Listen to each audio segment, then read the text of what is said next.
আমাদের অনেকের নামাজে মন বসে না। আমাদের অনেকে বলে, হুজুর নামাজে দাঁড়ালে মন সাথে থাকে না, নামাজে শুধু ভুল হয়, সূরা যে কয়বার পড়ে নিজেও জানি না। এরকম আছে না নাই? এদিকে ওদিকে চলে যায়। এখন মনটারে কিভাবে আপনি এক জায়গায় আনবেন? বিশ্বনবী বলতেন, আনতা আবুদাল্লাহা কান্নাকা তারাহু, এমন ভাবে নামাজ পড়ো যেন তুমি আল্লাহরে দেখছো। ফা ইন লাম তাকুন তারাহু ফা ইন্নাহু ইয়ারাক, এটা যদি মনে করতে কষ্ট হয় অন্তত এটা ভাবো যে আল্লাহ তোমায় দেখছে। ঠিক কি না? নামাজে যখন দাঁড়াবেন ভাববেন আমি আল্লাহরে দেখতেছি। এটা ভাবা অনেক কঠিন, এটা জানা লোকেরা পারে না। যদি না পারেন তাহলে অন্তত এটা ভাবেন যে আল্লাহ আপনারে দেখতেছে। আল্লাহ ইজ ওয়াচিং মি, আল্লাহ আমাকে দেখছে। তো আমি আল্লাহরে দেখতেছি আর আল্লাহ আমারে দেখতেছে। সুফিরা এটারে দুইটা ক্লাস করছে, একটার নাম দিছে মুশাহাদা আর একটার নাম দিছে মুরাকাবা। মুশাহাদা মানে আমি নিজে দেখি, আর মুরাকাবা মানে আমি দেখি না, আমারে দেখে কে? কেউ যেটা দেখে না দেখে কে? কেউ যেটা শোনে না শোনে কে? আল্লাহ আপনারে দেখতেছে। নামাজের মুসল্লা এই চিন্তাটা করলে খুশু খুদু বাড়ায় দিবে কে? খুশু মানে ভয়। কার ভয়? কথা বলেন। যাদের হৃদয়ে আছে আল্লাহর ভয় তারা কভু পথ ভুলে যায় না। আল্লাহর প্রেম ছাড়া এই দুনিয়ায় কারো কাছে কোনো কিছু চায় না। রাতের আধারে যারা সেজদাতে রয় দু চোখের শ্রুতে নদী যেন বয়। রাতের আধারে যারা সেজদাতে রয় দু চোখের শ্রুতে নদী যেন বয়। ছলনার হাতছানি যতই আসুক পেছনে ফিরেও সে তাকায় না। যাদের হৃদয়ে আছে আল্লাহর ভয় তারা কভু পথ ভুলে যায় না। আল্লাহর প্রেম ছাড়া এই দুনিয়ায় কারো কাছে কোনো কিছু চায় না, কারো কাছে কোনো কিছু চায় না। ঠিক কি না? খুশু মানে আল্লাহর ভয়। আল্লাহর ভয় নিয়ে যদি কেউ মুসল্লার মধ্যে নামাজের জন্য দাঁড়ায় তার মন ডানে বায়ে কোনো দিকে যেতে পারে নাকি? কথা বলেন। তার নজরটা থাকবে তার সিজদার দিকে। বান্দা যখন সিজদা থেকে নজর ডানে নেয় আল্লাহ বলে বান্দা ফিরে আয়। আবার যখন বাম দিকে নজর করে আল্লাহ ডাক দিয়ে বলে আকবিল ইয়া ইবাদি আকবিল, ফিরে আয়। আবার যখন উপরের দিকে তাকায় বলে ফিরে আয়। এরকম আছে না নাই? নামাজও পড়ে এমনি, নামাজও পড়ে আবার এমনি চায়, নামাজও পড়ে আবার ঘরের দিকে চায়। আছে না নাই? না, আল্লাহ বলে আকবিল, বান্দা ফিরে আয়, ফিরে আয়, তাকাবি তো সেজদার দিকে। তিনবার নজর ডানে বায়ে যখন ঘোরানো হলো, তিনবারও যখন নজর ফিরায় না, আল্লাহ তখন ডেকে বলে লা হাজাত আলি লা সলাতিক, এই নামাজের কোনো দরকার আমার নাই। যে আল্লাহর জন্য ওযু করলেন, সময় দিলেন, এতক্ষণ ধরে নামাজ পড়লেন, ওই আল্লাহ যদি বলে তোর নামাজের দরকার নাই, তো কারে দিলেন নামাজ? এজন্য নামাজের মধ্যে তাড়াহুড়ো করা যাবে? খুশু খুদু, খুশু মানে আল্লাহর ভয়।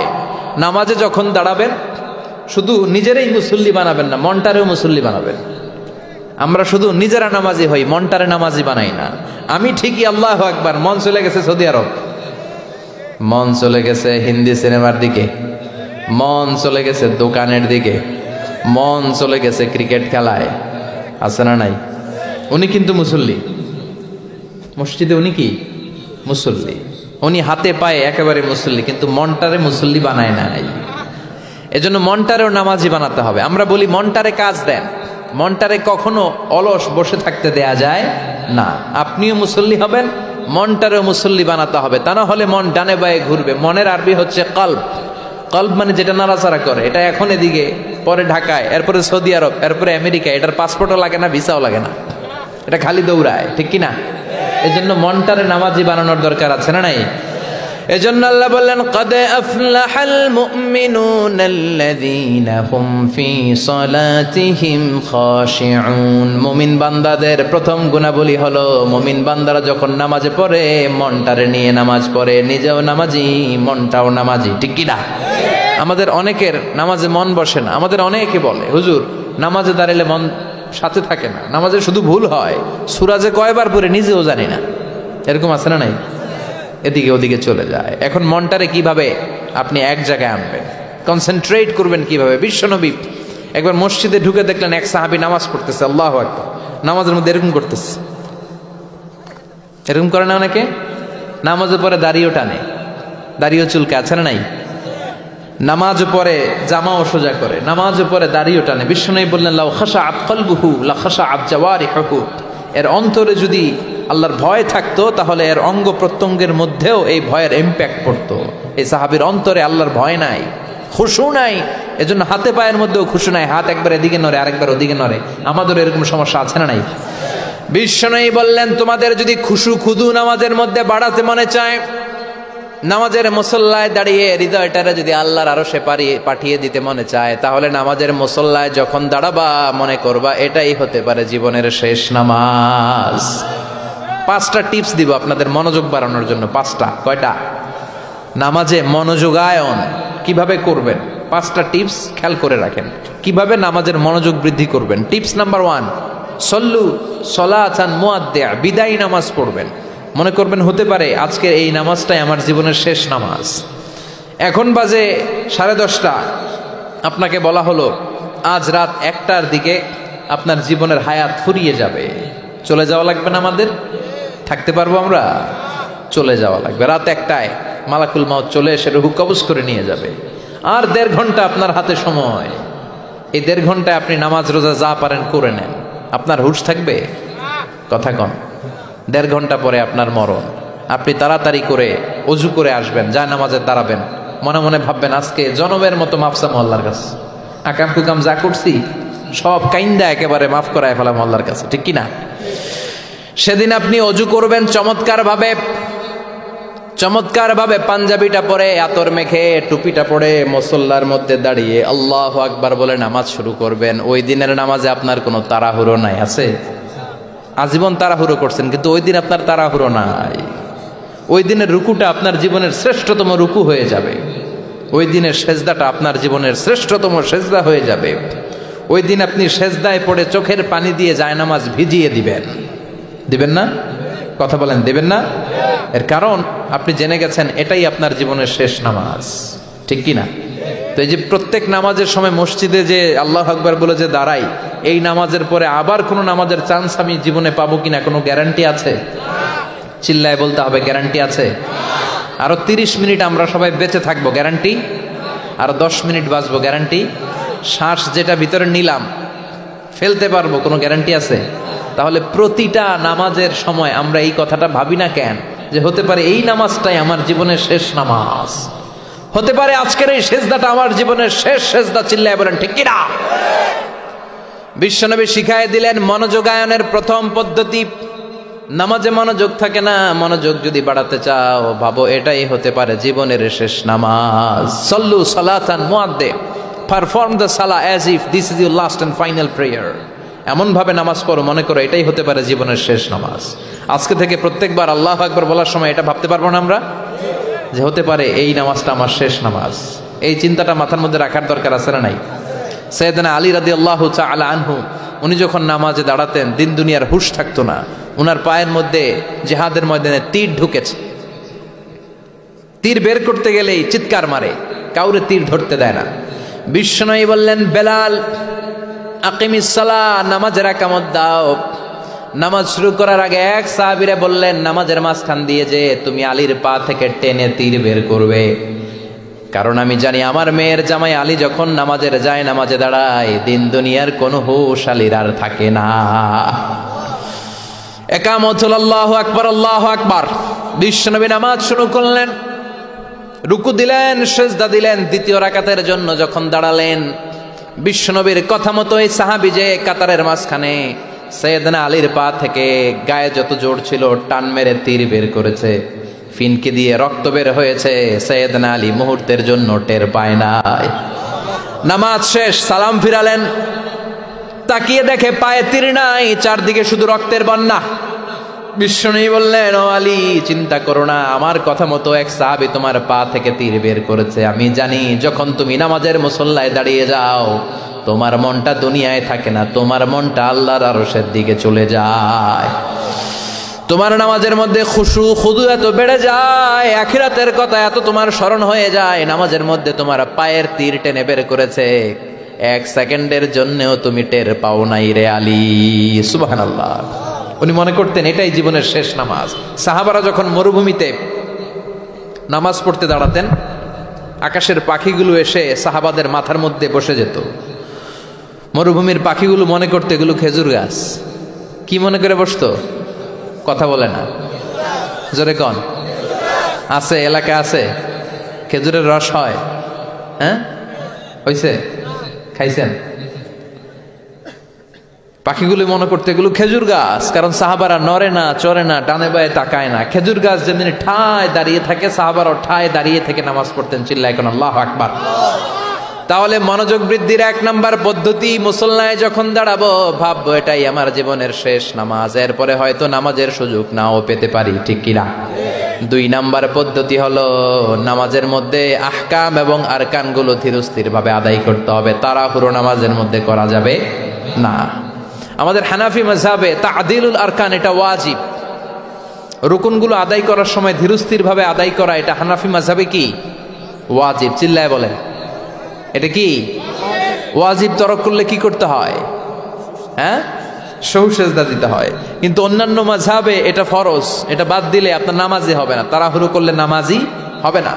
বিশ্বনবী দেখলেন মসজিদে নববীতে এক সাহাবী নামাজ পড়ে।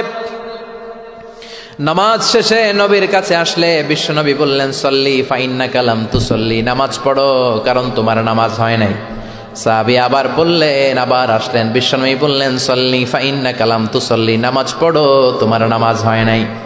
সাহাবী আবার নামাজ পড়ে আবার নবীর কাছে আসলেন, বিশ্বনবী বললেন, সল্লি ফাইন্নাকা লাম তুসল্লি, নামাজ পড়ো নামাজ হয় নাই। এবার সাহাবী এসে বলে, ও নবী 3 বার পড়লাম, নামাজ আমার হয় না, এর চেয়ে ভালো নামাজ আমি পড়তে জানি না। বিশ্বনবী বললেন, তাহলে আসো আমি শিখাইয়া দেই। যখন নামাজে দাঁড়াবা ধীরস্থির ভাবে দাঁড়াবা, রুকুতে যখন যাবা পিঠটারে টান টান করে সোজা করে দিবা। বিশ্বনবী যখন রুকু দিতেন বিশ্বনবীর পিঠটা একেবারে স্ট্রেট ফরওয়ার্ড। সাহাবারা বলতেন বিশ্বনবীর রুকু দেওয়া পিঠের উপরে যদি পানি ভর্তি একটা গ্লাস রেখে দেওয়া হয়, পানিগুলা কাঁপবে না, গ্লাসটাও পড়বে না। সুবহানাল্লাহ। তার মানে বিশ্বনবীর রুকুর পিঠটা কেমন ছিল? Straight forward. বিশ্বনবী বললেন, রুকু থেকে দাঁড়াবা ধীরস্থির ভাবে দাঁড়াও, আবার সেজদায় গেলে ধীরস্থির ভাবে যাও। আমাদের দেশে অনেকে রুকু থেকে কোন রকম মাথাটা তুলে আবার সেজদায় দৌড় মারে, আছে না নাই? লক্ষ্মীপুরে নাই, এদিকেও আছে। 2 সেজদার মাঝখানে ধীরস্থির ভাবে বসা হচ্ছে ওয়াজিব। অনেকে এক সেজদা থেকে কোন রকম মাথাটা একটু উপরের দিকে উঠিয়ে আরেক সেজদায় মুরগির মতো ঠোকর মারে, এরকম তো এদিকে নাই না? আবার অনেকে ইমাম সাহেবের আগে দৌড় মারে, আছে না নাই?